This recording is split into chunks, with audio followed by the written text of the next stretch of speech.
أعوذ بالله من الشيطان الرجيم.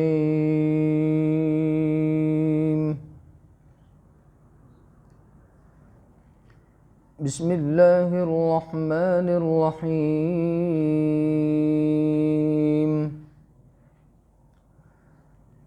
ولا تقربوا مال اليتيم إلا بالتي هي أحسن حتى يبلغ أشده وأوفوا بالعهد إن العهد كان مسؤولا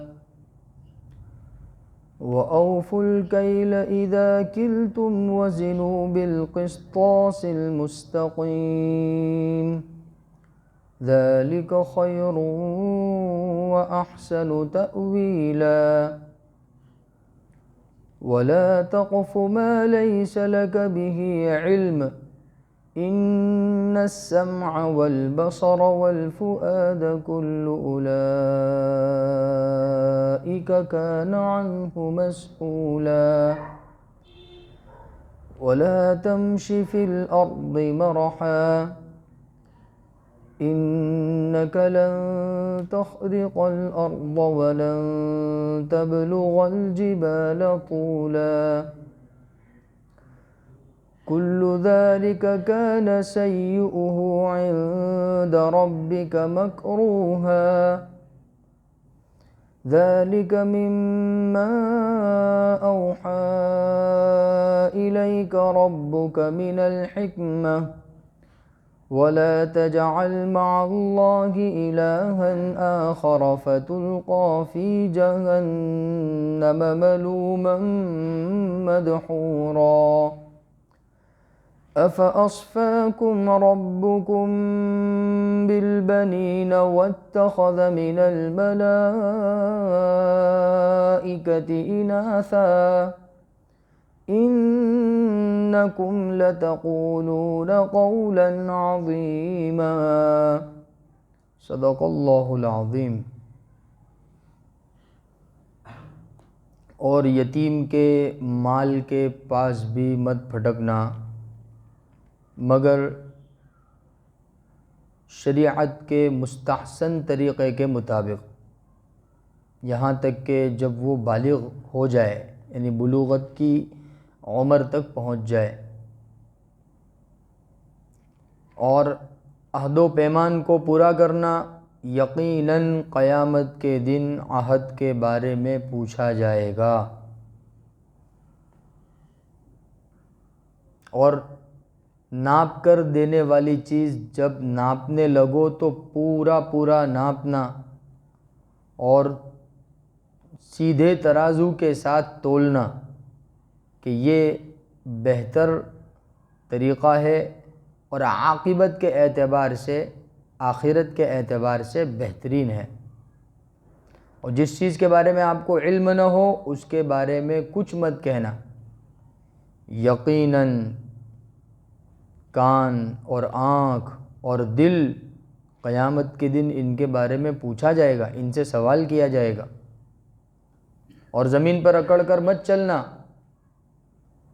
کہ یقیناً آپ نہ تو زمین کو پھاڑ سکتے ہو اور نہ ہی آپ کا قد پہاڑوں تک بلند ہو سکتا ہے، کہ یہ سب برے طریقے ہیں کہ ان کی برائی آپ کے پروردگار کے نزدیک بہت زیادہ بری ہے. یہ جو احکامات ہم نے نازل کیے ہیں یہ آپ کے پروردگار کی جانب سے حکمت کی باتوں میں سے ہیں جو آپ پر وحی کی گئی ہے، اور آپ اللہ رب العزت کے ساتھ کوئی دوسرا معبود نہیں ٹھہرائیں گے، ورنہ تو جہنم میں ملامت زدہ ہو کر، راندہ درگاہ ہو کر پھینک دیے جاؤ گے، ڈال دیے جاؤ گے. کیا آپ کے پروردگار نے، یعنی مشرکوں سے کہا جا رہا ہے کہ اے مشرکو، کیا تمہارے پروردگار نے تمہارے لیے بیٹے منتخب کیے اور اپنے لیے فرشتے اور فرشتوں کو اپنے لیے بیٹیاں منتخب کر دی کہ یہ جو تمہاری گفتگو ہے یہ بہت بھاری گفتگو ہے.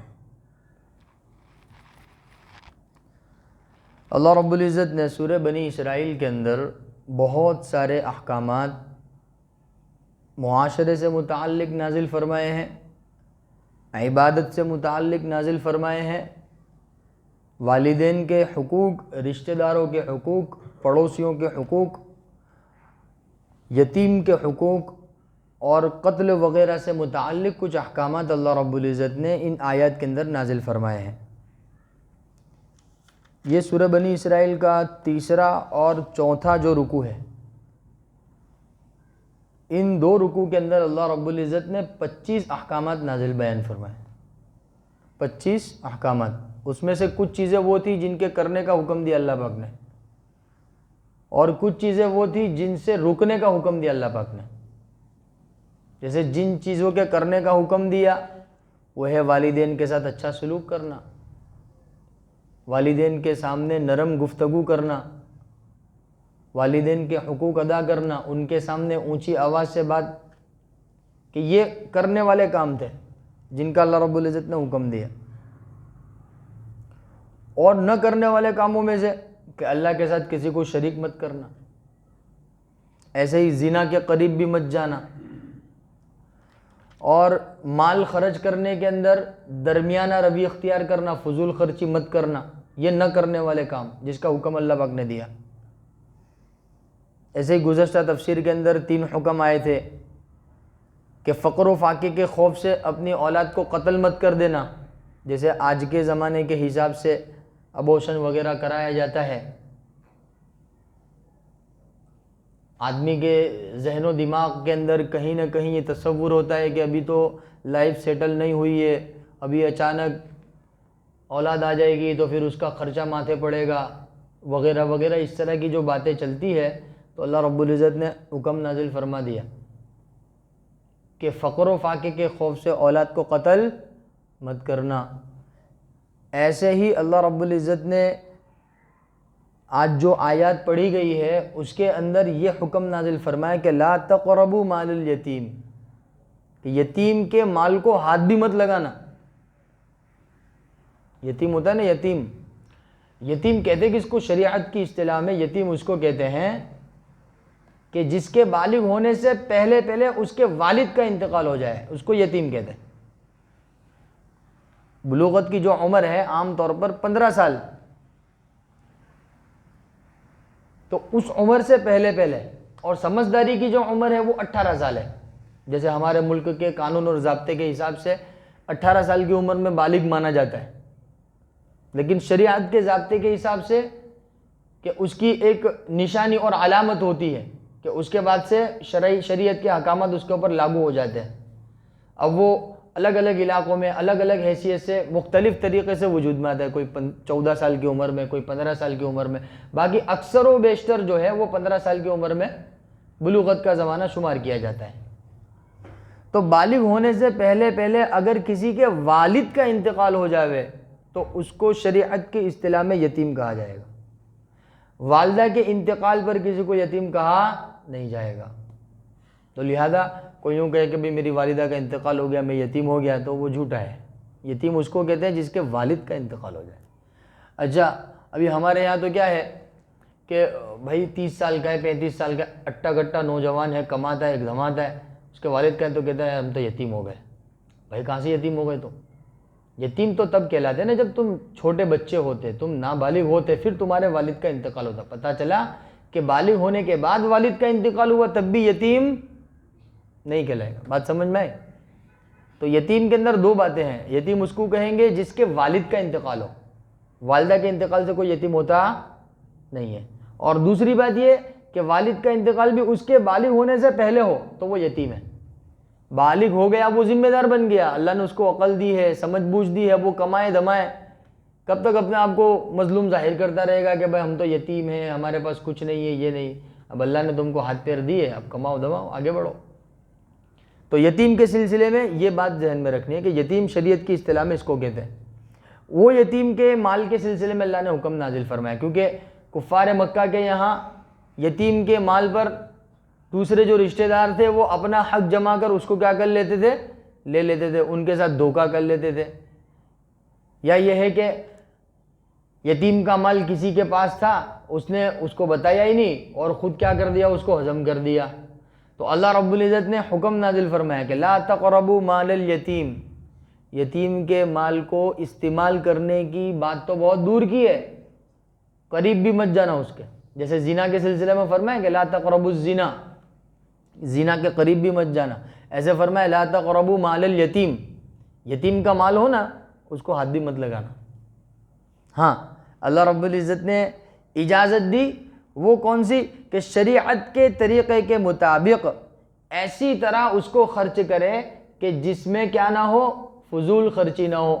کیونکہ اب یتیم کے لیے پرورش کی بھی تو ضرورت پڑے گی، تو اس کا باپ جو مال چھوڑ کے مرا ہے اسی مال میں سے اس کی پرورش کی جائے گی. جیسے پہننے کے لیے کپڑے خریدنے ہیں تو اسی مال میں سے لیے جائیں گے، کھانے کے لیے کھانا اناج لینا ہے تو اسی مال میں سے لیا جائے گا.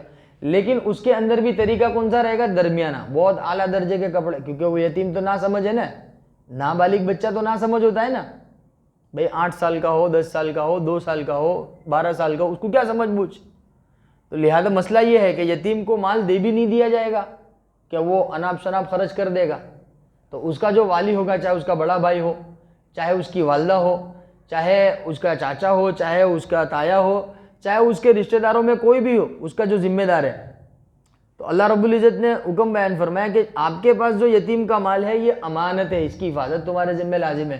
اب تم یتیم پر جو خرچ کرو گے وہ درمیانہ روی، ہائی فائی طریقے سے خرچ نہیں کرو گے، جو درمیانہ روی، جتنے سے ضرورت پوری ہو جاتی ہے وہاں تک تم کو کیا کرنا ہے، اس میں سے خرچ کرنا ہے. اور پھر جب یہ بالغ ہو جاوے تو پھر اس کا مال اس کے حوالے کرتے رہیں، حساب کتاب کے ساتھ، کہ بھائی دیکھو تمہارے والد کا انتقال ہوا تھا، اس وقت اتنا اماؤنٹ تمہاری ملکیت میں چھوڑ کر آپ کے والد مرے تھے، اس میں سے اتنا خرچ ہوا، کھانے میں اتنا خرچ ہوا، پہننے میں اتنا خرچ ہوا، اور یہ بچا ہے، یہ لو آپ کی امانت آپ کی سیوا میں. لا تقربوا مال الیتیم الا باللتی ہی احسن. بتاؤ اتنا باریک حکم کون سے مذہب نے بتایا ہوگا؟ ہمارے مذہب نے بتایا، اسلام نے بتایا. ہمارے نبی پر جو کتاب نازل ہوئی اس کتاب میں اللہ نے یہ حکم نازل فرمایا. کون سی حکومت یہ اتنا سارا خیال رکھتی ہوگی؟ ہمارے اللہ نے ہمیں ترتیب بتائی، لا تقربوا مال الیتیم. اس لیے یتیم کے سلسلے میں اس کے ساتھ اچھا سلوک کرنے پر فضیلتیں بھی اتنی بڑی بڑی اللہ کے نبی نے سنائی ہے، اور اس کے ساتھ برا سلوک کرنے پر وعیدیں بھی اتنی زیادہ سنائی ہے. ہاں ایک حدیث میں آتا ہے کہ یتیم کے سر پر شفقت کا ہاتھ رکھنے سے، اس کو لاڈ کرنے سے، اس سے محبت کا اظہار کرنے سے اللہ رب العزت اس کے سر پر جتنے بال ہیں ہر بال کے بدلے میں اس کی مغفرت فرمائے گا اللہ پاک. فضیلت سنائی ہمارے نبی صلی اللہ علیہ وسلم نے، اس کے ساتھ اچھا سلوک کرنے کا حکم دیا، اور اس کے مال اور اس کی جائیداد کے متعلق کہ انصاف کا معاملہ کرنے کا حکم دیا، کہ ظلم اور زیادتی کے طریقے سے، ہڑپ لینے کے طریقے سے اس کی طرف ہاتھ مت بڑھانا. ہاں الا باللتی ہی احسن، مگر جب اس کی ضرورت میں جو پیسہ خرچ ہو تو اس کو بھی درمیانہ درجے سے، میانہ روی سے خرچ کرنا. حتی یبلغ اشد، یہاں تک کہ جب وہ بالغ ہو جاوے اس کو اس کا مال سپرد کر دینا ہے. وَأَوْفُوا بِالْعَهْدِ، ہاں اللہ رب العزت نے دوسرا حکم، یہ آج کی جو آیتیں پڑھی گئی اس کے اندر دوسرا حکم یہ بیان فرمایا کہ اوفو بالعہد، کہ وعدہ کرو تو وعدہ پورا کرنا، وعدہ خلافی مت کرنا. اللہ پاک نے بیان فرمایا عہد، وعدہ. تو ایک تو وعدہ وہ ہے جو اللہ رب العزت سے انسان نے کیا، اور ایک وعدہ وہ ہے جو انسان سے کرتا ہے گا.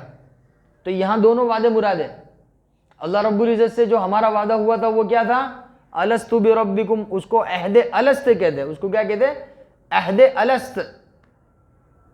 اس میں اللہ رب العزت نے 9ویں پارے میں اللہ نے آیت نازل فرمائی ہے، اس میں فرمایا اللہ پاک نے الست بربکم، جب ہم دنیا کے اندر آئے بھی نہیں تھے اللہ رب العزت نے پوری انسانیت حضرت آدم علیہ السلام سے لے کر قیامت تک کے پیدا ہونے والے آخری شخص تک کی روح کو ایک جگہ جمع کیا تھا. اس کو عالم ارواح کہتے ہیں. عالم ارواح نے اللہ رب العزت نے عالم ارواح میں تمام انسانوں کی روحوں کو یہ پوچھا تھا، سوال کیا تھا، الست بربکم، کیا میں تم کو پیدا کرنے والا نہیں ہوں؟ کیا میں تمہارا رب نہیں ہوں؟ کیا میں تمہارا معبود نہیں ہوں؟ تو اس وقت تمام انسانوں کی روحوں نے یہ کہا تھا، قالو بلا، کیوں نہیں، وربنا، آپ ہی ہمارے رب ہے. عالم ارواح میں، عالم ارواح میں سب تھے، کافر بھی، مشرک بھی، منافق بھی، مومن بھی، مسلمان بھی، مرد بھی، عورت بھی، بچہ بھی، بوڑھا بھی، جتنی بھی روحیں تھی سب عالم ارواح کے اندر موجود تھی. اللہ نے سب سے سوال کیا تھا کیا میں تمہارا رب نہیں ہوں؟ سب نے جواب دیا تھا بلا، کیوں نہیں، آپ ہی ہمارے رب ہے. وربنا، آپ ہی ہمارے رب ہے. تو اللہ رب العزت نے اس عہد کے بارے میں یہاں یاد دہانی کرائی کہ دیکھو یاد رکھیو، دنیا میں جانے کے بعد بھول مت جائیو. ہاں ابھی ہمارے ساتھ بہت سارے لوگ جو وہ عہد کو بھول کر اللہ کے علاوہ کی عبادت کر رہے، وہ دھوکے میں پڑے ہوئے. اللہ کا احسان ہے، اللہ نے اپنے کو عہد یاد دلا دیا اور ہم اللہ کی عبادت کر رہے. اس لیے اللہ کا احسان ماننا چاہیے کہ اللہ تیرا احسان ہے، تیرا شکر ہے تو نے مسلمان بنا دیا، تیرا احسان ہے، تیرا شکر ہے تو نے کلمہ پڑھنے کی توفیق عطا فرما دی، تیرا احسان ہے، تیرا شکر ہے کہ ہم عہد کو پورا کر رہے. بات سمجھ میں آئی؟ اور جو لوگ بغیر ایمان کی حالت میں دنیا سے رخصت ہو گئے تو وہ بغیر عہد کے دنیا سے گئے ہیں. اب قیامت کے دن ان سے پوچھو گا کہ ہم نے تم سے وعدہ لیا تھا اور تم نے کہا تھا کہ ہاں آپ ہی ہمارے پروردگار ہو، تو پھر دنیا میں جا کر بھول کیوں گئے ہم کو؟ کیوں اللہ کے علاوہ کی عبادت میں لگ گئے تم؟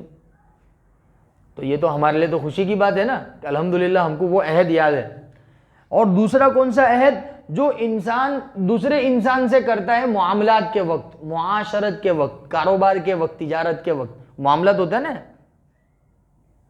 کہ بھئی یہ اپنا معاملہ طے ہوا کہ بھئی یہ زمین میں تم کو ہی بیچوں گا اور اتنے میں بیچوں گا، یہ اپنی بات پکی ہو گئی، یہ فائنل ہو گئی، اس کو عہد کہتے ہیں. اس کو کیا کہتے ہیں؟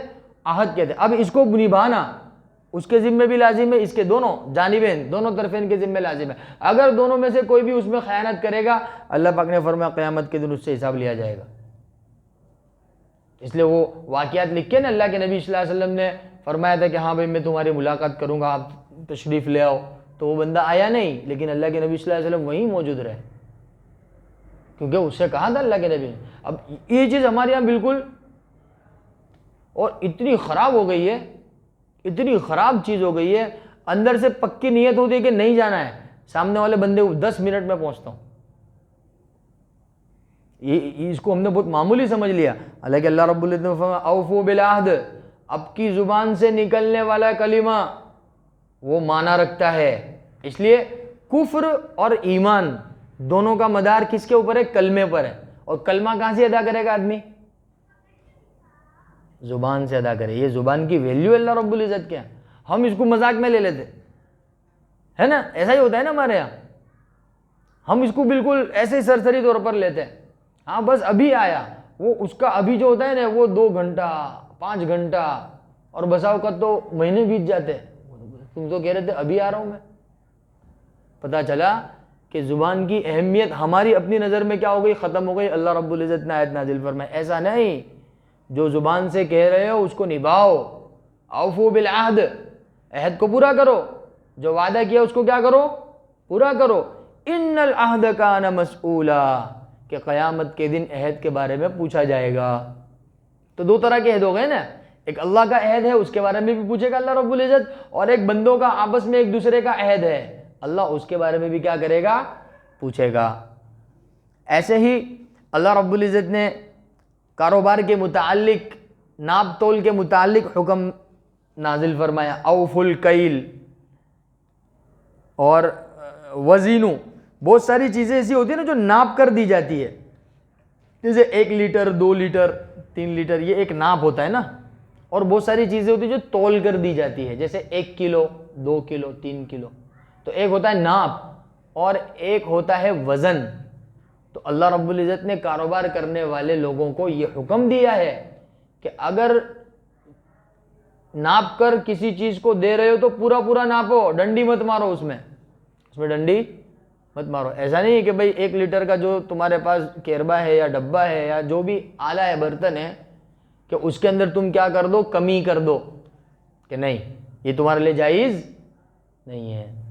حضرت شعیب علیہ السلام کی جو قوم تھی بڑی کاروباری قوم تھی. جس قوم کی طرف حضرت شعیب علیہ السلام کو نبی بنا کر بھیجا گیا تھا نا، وہ تجارت والی قوم تھی. جیسے ہمارے زمانے میں کہتے ہیں نا بنیے جو ہوتے ہیں نا، پکا تجارت والا اس کا دماغ ہے. سندھی بولے پکا تجارت والا دماغ ہے. بولے کون ہے؟ بولے میمن ہے. بولے بہت دماغ چلتا ہے اس کا کاروبار میں. تو یہ جتنے بھی بنیے نے، جتنے بھی میمن نے، سب لوگوں کا دماغ ایک جگہ جمع کر دیا جاوے نے. حضرت شعیب علیہ السلام کی قوم کے اندر اتنی صلاحیتی تجارت کی، ایسی صلاحیت والے، یعنی کتابوں میں لکھا ہے کہ وہ مٹی کو سونے کے بھاؤ میں بیچ دے ہوئے، ایسی ماہر تھی وہ قوم.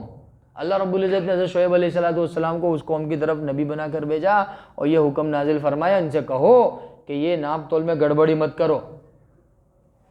اوفوا الکیل والمیزان بالقسط، انصاف کے ساتھ تول کر اور ناپ کر دو. دیکھو ہمارے مذہب نے ہم کو سکھایا، ہماری شریعت نے ہم کو سکھایا. یہ تو امت مسلمہ کی اور مسلمانوں کی یہ شیطان کی طرف سے بدنصیبی کہی ہے کہ کیا کہی ہے کہ امت مسلمہ قرآن پاک سے دور ہو گئی. اگر یہ احکامات ہمارے بازاروں کے اندر لاگو ہو جاوے نا تو خدا کی قسم ہمارے بازار جنت بن جائیں گے. کیا بن جائیں گے؟ وہاں لڑائی جھگڑے نہیں ہوں گے، وہاں گالی گلوچ نہیں ہوئے گی، وہاں مار دھاڑ نہیں ہوئے گی، وہاں محبت ہوگی، ایک دوسرے کا عزت کرنا ہوگا، ایک دوسرے کو سمجھنا ہوگا. یہ کتنا بہترین حکم اللہ پاک نے نازل فرمایا. اوفوا الکیل اذا کلتم، جب ناپ کر کوئی چیز دو تو پورا پورا ناپو. وزنوا بالقسطاس المستقیم، اور سیدھے ترازو سے تولنا، ترازو کے اندر ڈنڈی مت مارنا. اب آج کل تو ڈیجیٹل والا چل رہا ہے نا، اب اس کے اندر سے گڑبڑی کرتے ہیں نا، فکس کر دیتے ہیں. کوئی نہیں دیکھتا، اللہ تو دیکھ رہا ہے نا بھائی. کوئی نہیں دیکھتا، اللہ تو، آدمی کیمرے کی آنکھ سے بچ جائے گا، اللہ کی آنکھ سے بچ سکتا ہے گا. ہاں دیکھتا ہے چاروں طرف کہ کیمرے تو نہیں ہے نہ، پھر وہ گڑبڑی کر دیتا ہے. تو اللہ رب العزت نے یہ حکم بیان فرمایا کاروبار کرنے والے، تجارت قسم کے جو حضرات ہیں ان سے متعلق. فرمایا کہ ذالک خیرون، کہ ناپ تول کر دینا اور اس میں انصاف کا کام کرنا یہ تمہارے لیے بیسٹ ہے، بہتر ہے دنیا کے اعتبار سے بھی. کہ اس میں کیا ہوگی؟ برکت ہوگی. اس میں کیا ہوگی؟ برکت ہوگی. چاہے آپ دن بھر کے اندر 5 کلو بیچو گے لیکن وہ 5 کلو کی جو رقم آئے گی اس کے اندر کیا ہوگی؟ برکت ہوگی. اور 5000 کلو بھی بیچ دو گے اور اس کے اندر ڈنڈی ماری ہوگی تو اس میں برکت. وہ کہاں پیسہ چلا جائے گا تم کو پتہ چلے گا؟ وہ کورٹ کچہری میں چلا جائے گا، ہاسپٹل میں چلا جائے گا، رشوت خوری میں چلا جائے گا، پولیس والے آگے لے کے چلے جائیں گے پتہ چلنے کا. بھائی کیا فائدہ ایسے پیسوں کا؟ اتنا سارا جھمیلا اور اتنا سارا ٹینشن آ جاوے، ہے کہ نہیں؟ 1 کروڑ ہاتھ میں آوے لیکن بھاگ دوڑ والے، ٹینشن والے، اور 1000 روپیہ ہاتھ میں آوے لیکن سکون والے، اے سی والے، ٹھنڈک والے. تو کتنا اچھا رہے جس میں نماز بھی ادا ہو رہی ہے، بچوں کے حقوق ادا ہو رہے ہیں، والدین کے حقوق ادا ہو رہے ہیں. اور وہ 1 کروڑ کما رہا ہے لیکن زبان پہ گالی نے گالی ہے، وہ کہیں ہاسپٹل میں جا رہے ہیں، کہیں یہاں جا رہے ہیں، کہیں وہاں جا رہے ہیں. اللہ پاک فرما رہے ہیں کہ یہ ناپ تول کے اندر انصاف کا معاملہ کرنا، تجارت کے اندر، لین دین کے اندر انصاف کا معاملہ کرنا، ذالک خیر، یہ دنیا کے اعتبار سے بھی تمہارے لیے بہتر ہے، وَأَحْسَنُ تَأْوِيلًا، اور آخرت کے اعتبار سے بھی بہتر ہے. یعنی تمہاری دنیا اور آخرت دونوں کی بھلائی اس میں ہے کہ نہیں؟ دنیا بھی سنور گئی اور آخرت بھی سنور گئی. اور پھر ایک اور حکم اللہ رب العزت نے نازل فرمایا، لا تقف ما لیس لک بہ، یہ بھی بہت ضروری ہے. یہ آج کے زمانے کے حساب سے تو یہ چیز بہت چل پڑی ہے. اللہ پاک نے فرمایا لا تقف ما لیس لک بہ علم، جس چیز کا آپ کو علم نہیں ہے اس کے بارے میں آپ کوئی ٹپڑی نہیں کریں گے. جس کے بارے میں آپ جانتے ہی نہیں ہو، نہ اس کے سر سے واقف ہو، نہ اس کے پیر سے واقف ہو، نہ آپ نے کبھی اس کو دیکھا، نہ کبھی سنا، نہ کہیں پڑھا، اب آپ اس کے بارے میں کیا ہے کہ چرچا کر رہے ہیں، یہ ہے وہ ہے، ایسا ہے، فلانا ہے، ڈمکانا ہے. لا تقف ما لیس لک بہ علم، جس کے بارے میں آپ کو علم نہیں ہے زبان کو تالا لگا دو. زبان کو کیا کر دو؟ تالا لگا دو، دماغ کو خالی کر دو، کوئی بدگمانی اور بد زبانی کرنے کی ضرورت.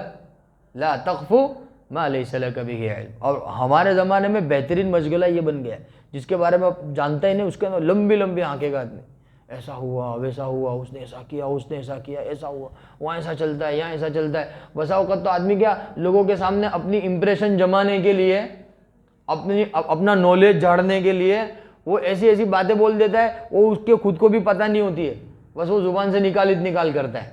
تو اللہ رب العزت نے ایسے بندوں کے لیے مستقل آیت نازل فرمائی ہے. ہاں کہ لا تقف ما لیس لک بہ علم، جس چیز کا آپ کو علم نہیں ہے اس کے بارے میں لب کشائی کرنے کی، بولنے کی آپ کو اجازت بالکل نہیں. اس لیے کہا گیا معاملے کی پوری تحقیق کرو، تحقیق کرنے کے بعد کوئی بات کہو. اللہ کے نبی صلی اللہ علیہ وسلم کی حدیث، اللہ کے نبی نے فرمایا کفا بالمرء کذبا، ان یقولوا ما سمع او کما قال علیہ الصلوۃ والسلام، کہ آدمی کے جھوٹا ہونے کے لیے اتنا ہی کافی ہے، ہاں، ان یحدث، کہ جو وہ سنے وہ بس کہتا پھرے. حالانکہ اللہ کے نبی صلی اللہ علیہ وسلم نے تو سننے کا بھی لفظ ارشاد فرمایا کہ بس سنی سنائی بات کیا کر رہا ہے وہ چلا رہے، کہ آدمی کے جھوٹا ہونے کے لیے اتنا ہی کافی ہے. اب ہمارے میں تو سنتے بھی نہیں ہیں، بس خبر آئی پڑھتے بھی نہیں ہے، واٹس ایپ پہ کیا آ رہا ہے دھڑا دھڑ دھڑا دھڑ دھڑا دھڑ، اور ایک ریکارڈ بنانا چاہتے ہیں کہ یہ خبر سب سے پہلے کون پہنچائے گا، میں پہنچاؤں گا. ایسا ہی ہوتا ہے نا، کوئی خبر آئی اور فٹافٹ اس کو چالو کر دیا. کئی دفعہ ابھی یہ لاک ڈاؤن کے زمانے میں کئی سارے، اب کیونکہ روزانہ کچھ نہ کچھ خبریں آتی رہتی تھی، بھائی ان کا انتقال ہو گیا، ان کا انتقال ہو گیا، تو پتہ نہیں کتنے سارے زندوں کو بیچاروں کو مار ڈالا تھا لوگوں نے. اس میں بڑے بڑے علماء کرام بھی تھے کہ بھائی تحقیق کرنے بتا چلا، ارے بھائی وہ تو سانسیں چل رہی ہے ان کی، تحقیق تو کرو بھائی. ابھی ایک صاحب کا واقعہ آیا کہ وہ SMS آیا، اس کے اوپر انا للہ و انا الیہ راجعون لکھا ہوا تھا. اب وہ بندہ سمجھا کہ بھائی انتقال ہو گیا، تو سب جگہ اعلان کر دیا بھائی انتقال. بھائی پتہ چلا انا للہ وہ اس لیے کہہ رہے تھے ان کا ایکسیڈنٹ ہوا تھا، وہ حیات ہے بیچارے، انتقال تھوڑی ہوا تھا. تو دیکھو یہ کیا ہوا، یہ بے درکاری ہے. بات سمجھ میں آ رہی ہے آپ کو؟ کتنی باریک باریک چیز ہماری شریعت بتا رہی ہے، اور ہمارا رب ہم کو سمجھا رہا ہے، ہم سمجھنے کے لیے تیار ہیں. اور کتنی باریک چیز ہے، لا تقف ما لیس لک، کتنی سب چیزیں آ گئی کہ نہیں آ گئی اس کے اندر. اتنا سا جملہ اللہ پاک نے نازل فرمایا، لا تقف ما لیس لک بہ علم، آپ جس کے بارے میں نہیں جانتے آپ اس پہ کچھ بھی دخل اندازی نہیں کریں گے. کیوں بھائی؟ ان السمع، اس لیے کہ کان، والبصر آنکھ، والفؤاد دل، کہ کل اولئک کان عنہ مسئولا، قیامت کے دن ان سب سے پوچھا جائے گا، سوال کیا جائے گا. اللہ پوچھے گا، آنکھ سے پوچھے گا کیا دیکھا تھا، کان سے پوچھے گا کیا سنا تھا، زبان سے پوچھے گا کیا بولا تھا، دل سے پوچھے گا کیا محسوس کیا، بدگمانی کی، اچھی گمانی، اللہ سب سے پوچھے گا. اور پھر اللہ رب العزت نے ایک اور حکم نازل فرمایا، لا تمشی فی الارض مرحا، او تکبر کرنے والے زمین پر اکڑ کے مت چل، انک لن تخرق الارض، نہ تو زمین کو پھاڑنے کی طاقت رکھتا ہے، ولن تبلغ الجبال طولا، اور نہیں تو پہاڑوں تک پہنچنے کی ہمت رکھتا ہے، نہ تیرا قد اتنا لمبا ہے. آپ نے کسی کا قد اتنا لمبا دیکھا؟ ہاں، وہ قوم عاد آئی تھی، وہ قوم عاد کو بھی اپنی طاقت کے اوپر گھمنڈ تھا. اللہ رب العزت نے بڑی طاقت سے نوازا تھا قوم عاد کو. ینحتون الجبال بیوتا، اللہ با خود فرماتا ہے، یعنی قوم عاد کی طاقت کو اللہ بیان کر رہا ہے. قوم عاد کی طاقت کو کس کو بیان کر رہا ہے؟ اب کسی کی طاقت کو اللہ بیان کرے تو اس کا مطلب واقعی طور پہ وہ بہت طاقتور ہوگا نا. تو اللہ پاک بیان فرما کہ ایسی طاقتور ترین قوم ہم نے پیدا کی، قوم عاد، کہ وہ اپنے ناخنوں سے پہاڑوں کو تراش کر اپنے مکانات بنا لیا کرتے تھے. اب کوئی ایک مکان بنانے میں سالوں مہینوں بیت جاتے، دنوں بیت جاتے ہیں، کتنی شامیں کتنی راتیں بیت جاتی ہے، تب بھی امید کی کرن کوئی نظر نہیں آتی ہے. وہ کیا ہے کہ بیٹھے بیٹھے پہاڑوں کو تراش کر گھر بنا لیا کرتے تھے، محلات بنا لیا کرتے تھے.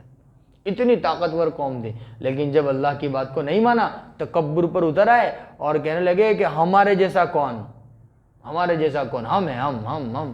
تو پھر اللہ رب العزت نے کیا کر دیا، ان کی طاقت کو بھی ایک ہوا کے ذریعے ختم کی. کس کے ذریعے؟ ہوا، نظر نہ آنے والی مخلوق. ہوا نظر آتی ہے؟ ہاں. تو جو جتنا بڑا متکبر، جو اپنے آپ کو اتنا، اللہ اس کو اتنی کمزور مخلوق سے کیا کر دیتا ہے، نیست و نابود. نمرود کو دیکھو، نمرود کے بارے میں سنا نا آپ نے؟ حضرت ابراہیم علیہ السلام کے زمانے کا جو ظالم بادشاہ تھا، وہ بھی متکبر تھا، وہ بھی اپنے آپ کو خدا کہتا تھا. ایک مچھر کے ذریعے اللہ نے اس کو کیا نا برباد.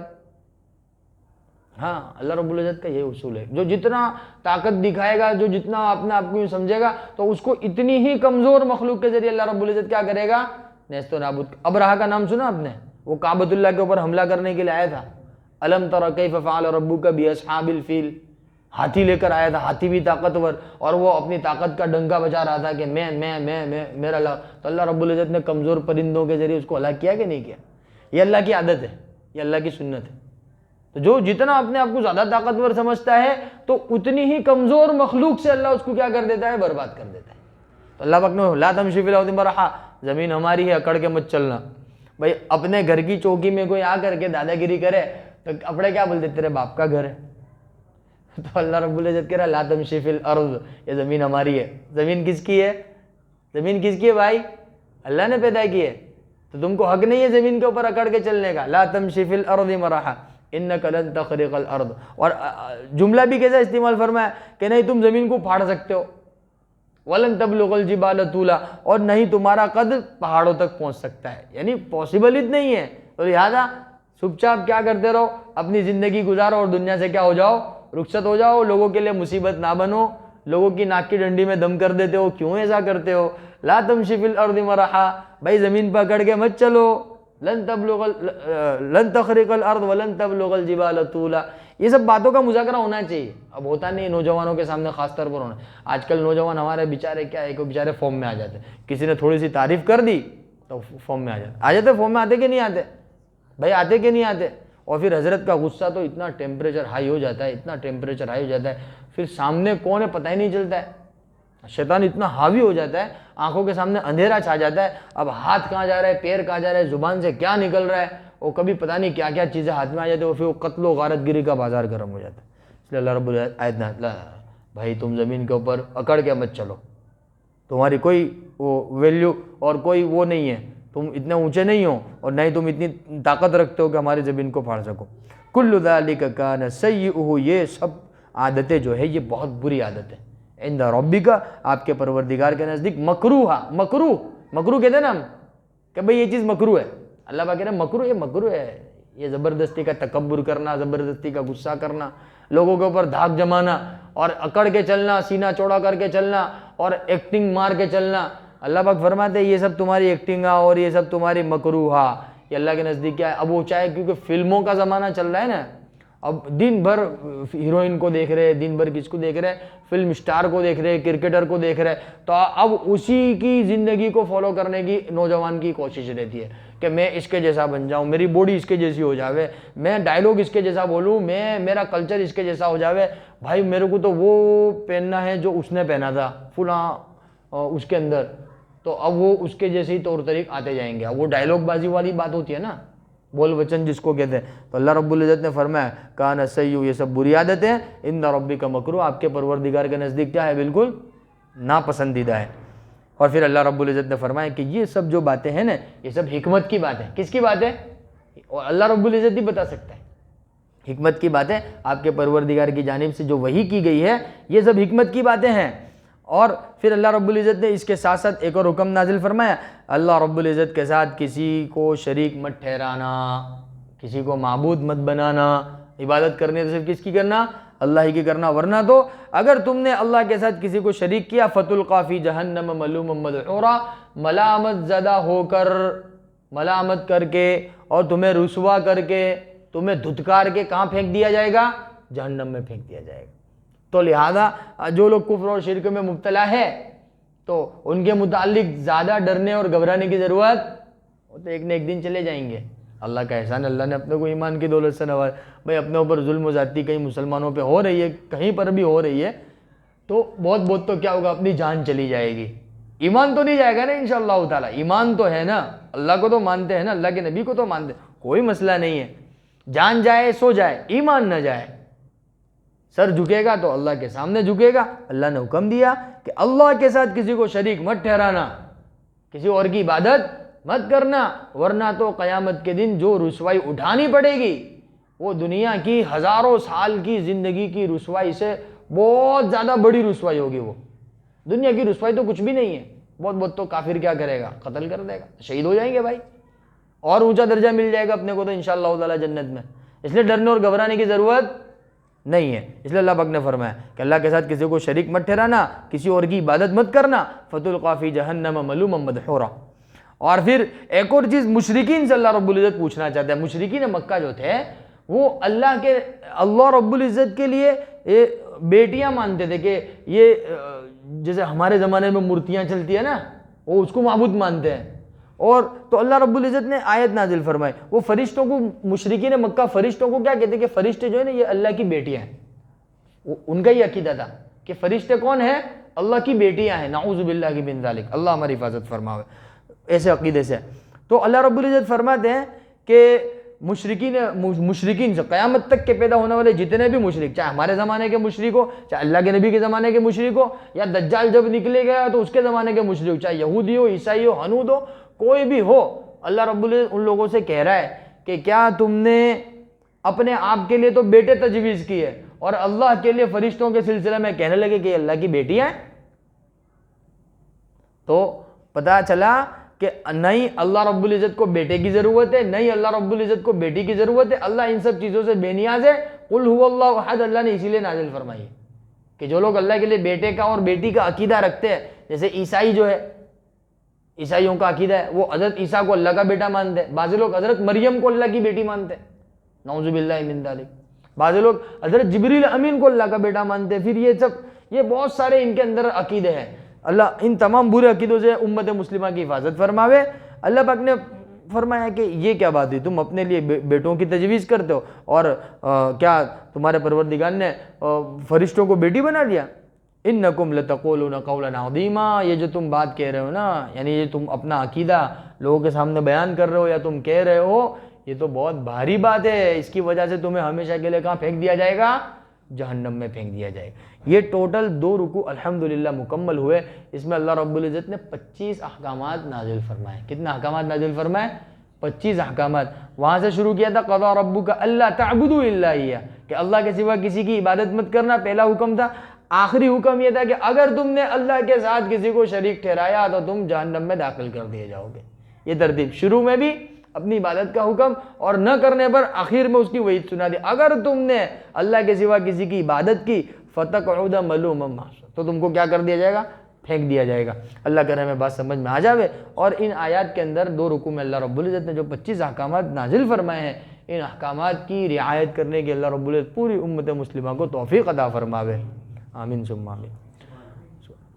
14 تاریخ میں انشاءاللہ تعالی عمرے کا میرا سفر ہے, اللہ کے فضل و کرم سے, آپ حضرات کی دعاؤں کی برکت سے.